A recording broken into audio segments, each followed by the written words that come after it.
Welcome to Make It Monday, where I am Dr. Monday. And the best part of waking up is my encouragement in your cup. So what you wanna do? A word from the bishop. Top of the week, I'll bring you through. It's Make It Monday.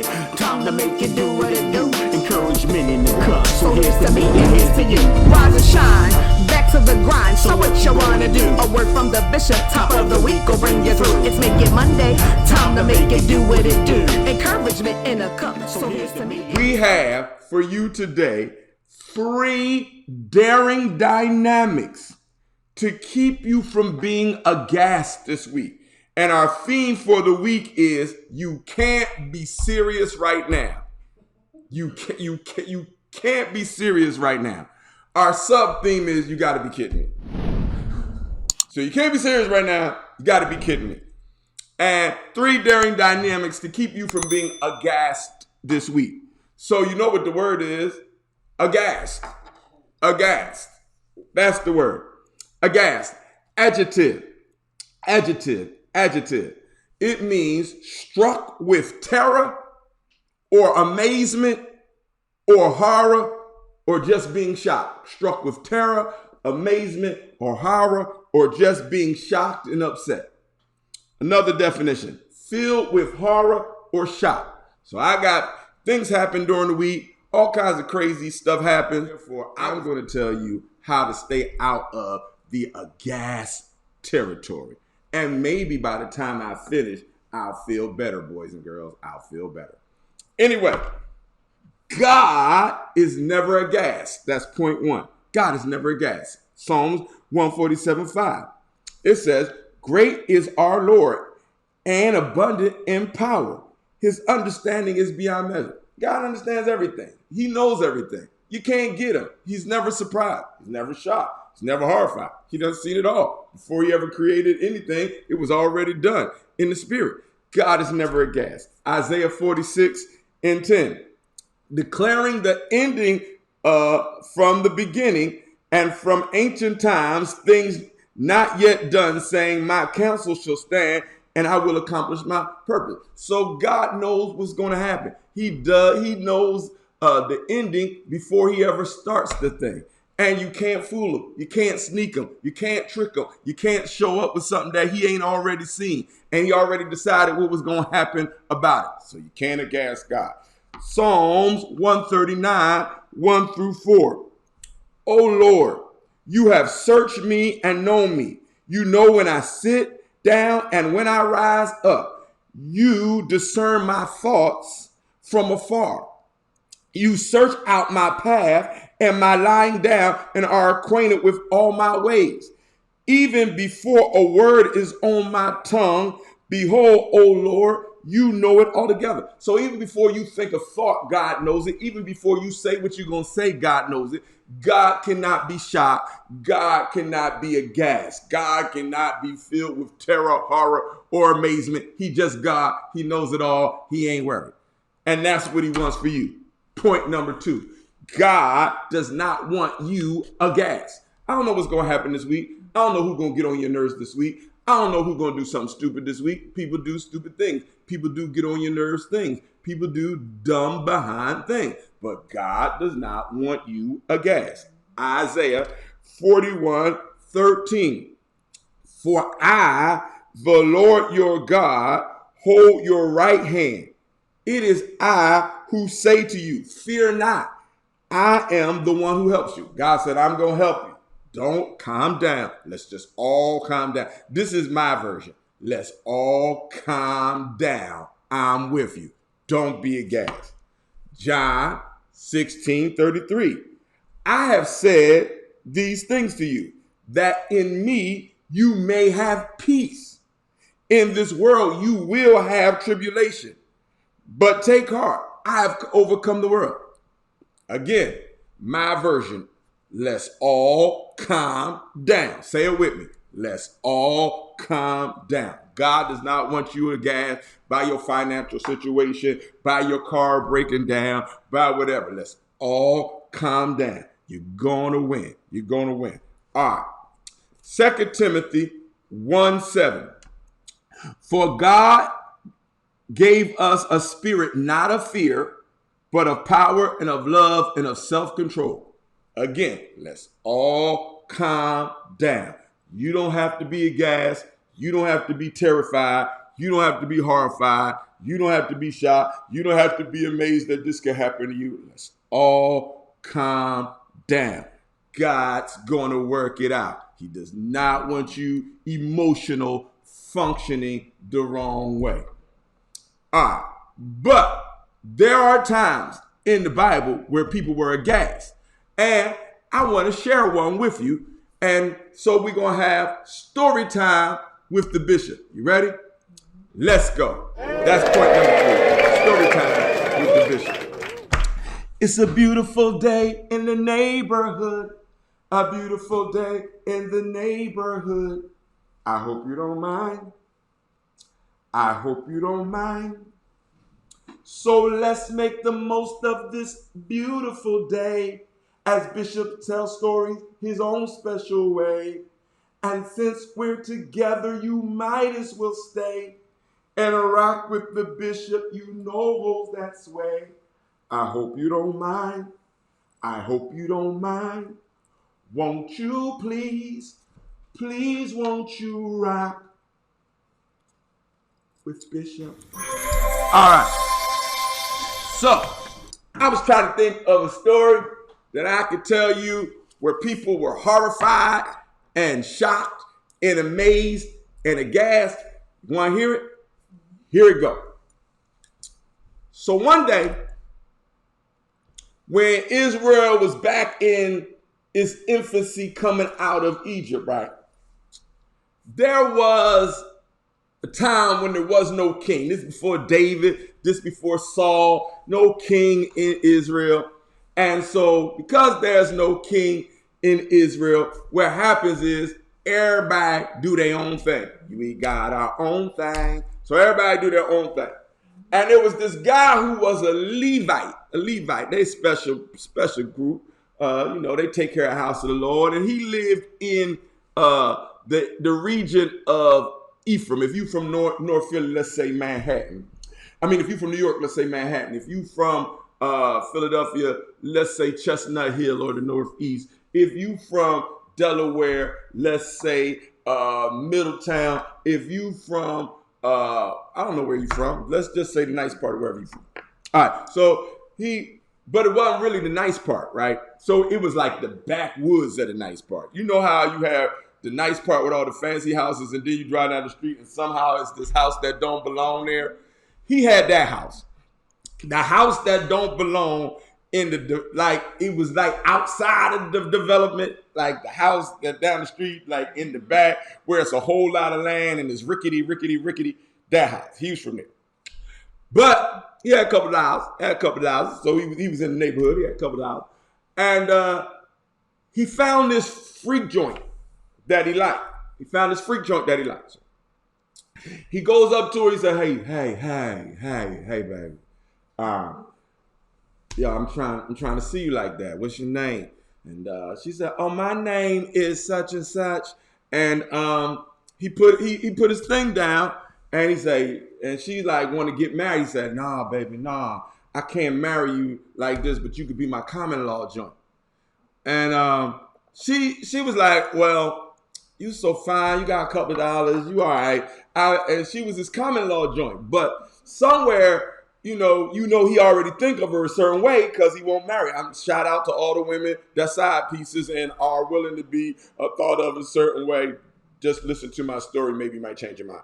Anyway, so she was like a common law joint, and apparently he wasn't treating her all that right. So she got mad. They got in a fight, according to the Message version of the Bible. According to after the other versions, she went and gave the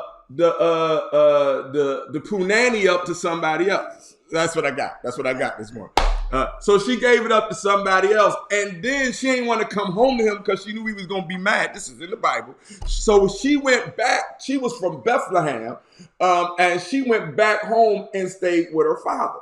Now, her father is upset because, like this is like a divorce. You no longer his common law wife, and it's like you got sent back to the house, and so it's social disgrace for our family. So I got to take care of you again. All the neighbors is like, why is she back? She used to be with the boy. And so the father's like, oh my God. So now this goes on for about 4 months. You got to do research. You got to know your Bible to know this. It ain't so this goes on for about 4 months. And then the boy, he only got his slave cooking him breakfast and his servant doing this. And he can't see her in her Daisy Dukes, her booty shorts. Ain't nobody popping it. And so he's sitting there and he's like, compliment. Things she does, I should give her roses just because. If it's violins she loves, I should let them play. And he's thinking, I could dedicate her favorite song, hold her closer all night long, love her today. Find 100 ways. So he walk around the house singing that. Then his servant, he chimes in. He said, don't forget there may be an old lover in a memory. If you need her so much more, why don't you say? So he says, you know what? I'm going to go get my joint. And the Lord says, say that for Quincy Jones in about 3,500 years and drop that on him. Give it to Wakefield, Coleman, and Wright, and let them drop it on Quincy Jones. This is a good song. Go ahead. Lord, that'll be a good song. So anyway, he gets his donkey, gets his slave. He go down all the way to Bethlehem. This is a good story. I got to hurry up. But he go all the way down to Bethlehem. And when he go down to Bethlehem, he stays with the father. Father's like, yes, he came back to get this joint. Take her back. So they stay there 3 days and eat and drink. And the father is like, yo, he's doing everything to make homie feel good. So he takes the daughter, the concubine, back with him. Suggestion and all So mental on the attack. 4th day, he's like, I'm going to go back. Give him a joint. Well, that's Poseidon and Grana, so you can miss me with that. Bishop Grant's on point. But wisdom reverse so a quote. Give an offering. So father says, stay 1 more day. And we're going to eat and be merry. So they stay a 4th day. All right. So next day, he get up real early. He's been trying to get home. His father says, stay 1 more day. Because the father's trying to do everything to get him to take the girl back with him so he loses the disgrace of his child being kicked out and back home. So he says, no, I can't stay no more. It's about 12 in the afternoon. I got to get out of here. So he gets his servant, he gets his concubine. Notice the Bible don't tell you she wanted to go back with him because I think he treat her bad. I think he really do treat her bad, but we'll see. So he gets the concubine, gets the servant, gets the donkey, the 2 donkeys. They go back. Now, they go about 6 miles and they hit this city called Jebus. But he don't want to go in Jebus because everybody know you don't go in Jebus. If you ain't from Israel, don't go in Jebus. Even though the Benjamites, they be hanging around there, but don't go to Jebus because them people don't play. Don't fool around in Jebus at night. You know, you don't go to certain places. Shout out to South Central. Don't go to South Central at night. You don't bleed it. You don't belong there. Shout out to North Philly. Don't go to certain parts of North Philly at night. You don't belong there. They can smell it on you. They smell it on you. You don't belong here. You don't belong here. You don't belong here. You don't belong here. So don't go to certain places at night. You don't belong there. So he's like, I ain't going to Jebus. So he's like, well, I'm gonna go to Gibeah. Gibeah, that's about 4 miles down the road. So they go to Gibeah. They get to Gibeah. I know you don't like my story because it's taking long to get where it's going, but just have patience. Have patience. Have patience. So they get to Gibeah. Now, ain't no Resident Inn, ain't no Sheraton, ain't no Marriott, ain't no Hub, they only had the bed bug hotels or motels. There ain't no place where they leaving the lights on. It's just nothing. It's just nothing. So he's sitting in the city square waiting for somebody to see him and invite him over. That's how you do back then. You just sit outside in the city square if you're a visitor, and people supposed to be hospitable, and they come, somebody will look at you and invite you over. That's just how it worked. Thank God that you get to go to Motel 6. Yeah. All right. So nobody invited him in. All right, it's getting ready to get good now. It's getting ready, or it's getting ready to get really bad. I don't know how you feel about what's getting ready to happen. I don't know. So don't at me talking about he said the story was gonna get good and that was disgraceful. It's about to turn. It's about to pivot. So he's in the corner, in the street corner, in downtown, whatever, in Gibeah, and it's getting late, and an old man from Ephraim, from where he's from, that's living in Gibeah temporarily, sees him, and this old man is like, "What you doing here? Why nobody didn't bring you in?" He said, "I don't know. Nobody ain't brought me in." He said, "Well, what's going on?" He said, "I just came from getting my wife back, and I'm getting ready to go, down to where to give an offering for my wife, and I got money, and I got donkeys, and I got food for them. I don't need nothing. I just need a place to stay tonight." Old man said, "What? It's like that? We both from Ephraim? Come holler at me." So he takes him to his crib, and the old man feeds his donkeys anyway. They wash up, and they sit down, they eat, they chilling. Everything is going good. And then, banging on the door. Yo. The old man's like, "What's happening? What's happening?" "I know that y'all got a visitor in there. It's a bunch of dudes surrounding the house, and they banging on the window and banging on the door." And the old man is like, "What's happening?" They like, "Send that boy out so that we can take advantage of him and we can run a train on him." Oh. Told you it was gonna turn. And the old man was like, "No, he a guest. You can't run a train on him." They's like, "Look, old man, we getting ready to run a train on this man." And the old man was like, "Oh, it's disgraceful for me to let this happen." And so he said, "Well, I got a daughter and he got a concubine. How about y'all run a train on them?" Just told you the situation. Y'all, it's in the Bible. And so, and the people was like, "No, we want him. He's fresh meat. We want him." And the old man was like, "Oh, what am I going to do? What am I going to do?" Now, you got to understand that in this town, women are not considered, extremely valuable, and especially if you cheated. So she done cheated, and the price for that is death. He didn't kill her, so what he did was he was like, "You don't got to send your daughter out there." He took his wife, and he opened the door and threw her out. So they took her to, let's say his name is Johnny's crib, and all of them raped her and abused her all night long.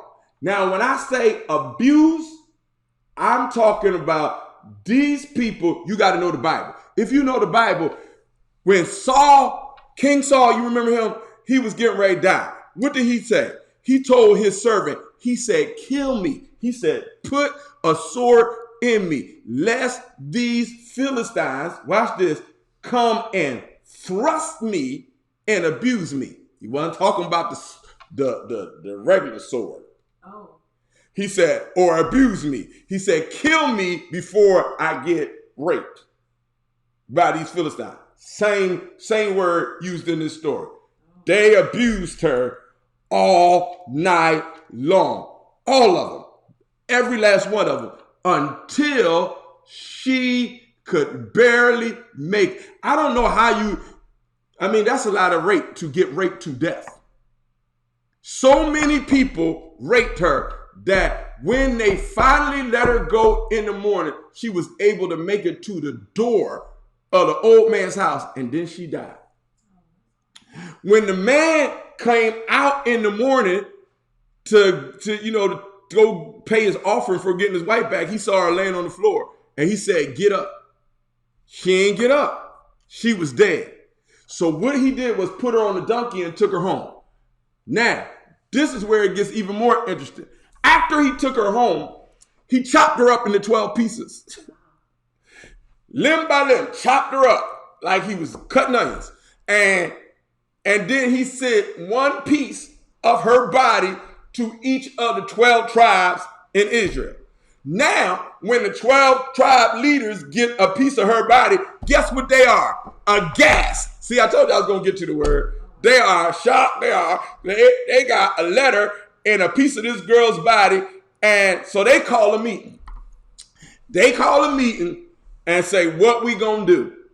And I don't have a lot of time, so I got to pick up the story next week. But it's a good story. It's a good story. It's a stick story. You can see how they were aghast. I'm gonna pick up another word, and I'm gonna pick up the story next week.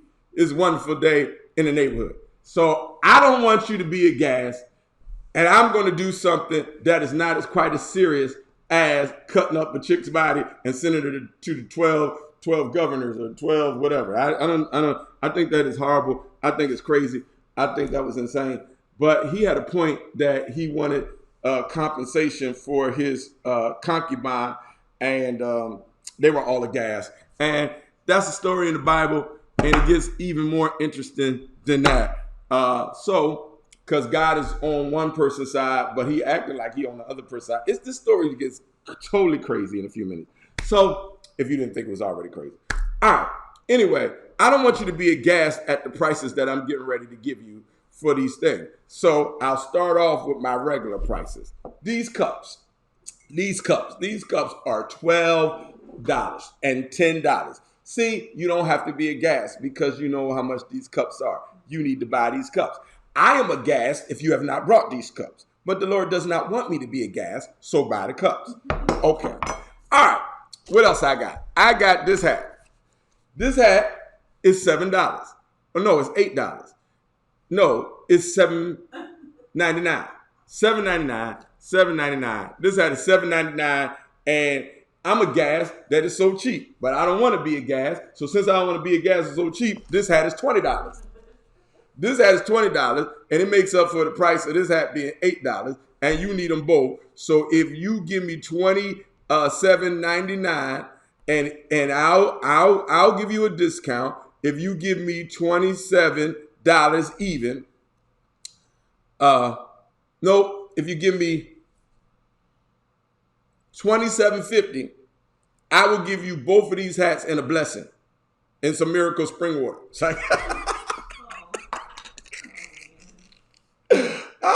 I know a preacher that give out Miracle Spring Water. I ain't gonna talk about him because I promised last week not to. But I figured if he could do it, I could do it. I think it ain't nothing but Dissuade. I think he peddling Dissuade, talking about it's a miracle in it.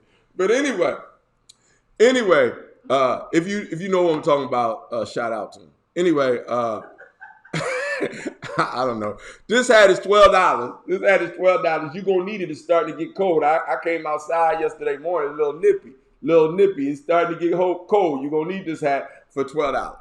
I'm going to start my Miracle Spring Water next week. I'm going to sell that. I can't sell it? No. Okay. But the other guy do. No. Okay. Stop it. All right. These are the GOAT shirts. You know this one is $25. Something on the back. They had GOAT shirt, apparel, Bishop TKG apparel, wear something with his face on, his name on it Sunday yesterday. That was so awesome. I was so impressed. I even wore my own face. It was great. This is a $30 shirt, a $25 shirt, but if you get something on the back, it's $30. This is the black and gold edition. Look. And so far, you are not aghast because these are the prices that are normal. This is another $25, and if you get something on the back, $30. Now, this is where you might get aghast. This is the $50 shirt. $50. Look at this. It is the face of the bishop with the goat next to it. $50. And I'll sign it.